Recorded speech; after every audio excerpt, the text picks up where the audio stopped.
এখন আমরা বাগমারি ঢোকার আগেই রাস্তায় কয়েকটা ঠাকুর দেখে নিলাম। আজ প্রচুর হাঁটাহাঁটি হয়ে গেছে, তাই পাটা ব্যথা করছে। একটা ফাঁকা মণ্ডপে একটু বসে বিশ্রাম নিলাম। তারপর আবার রওনা দিলাম বাগমারীর বাজারের দিকে। বাজারে ঢোকার আগেই একটা মণ্ডপ চোখে পড়ল। থিমটা একেবারেই আলাদা। নাম দেওয়া হয়েছে এআই, মানে কৃত্রিম বুদ্ধিমত্তা।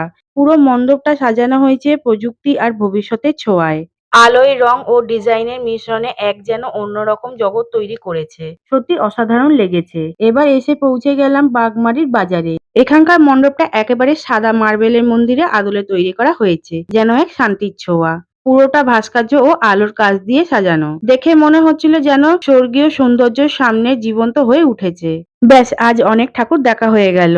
গরমেও বেশ ক্লান্ত লাগছে, তাই এক গ্লাস ঠান্ডা শরবত খেয়ে আজকে এই ঠাকুর দেখা শেষ করলাম। আশা করি তোমাদের ভিডিওটি ভালো লেগেছে। ভালো লাগলে লাইক করবে। দেখা হবে নেক্সট ভিডিওতে। আজকের মতন টাটা, বাই বাই।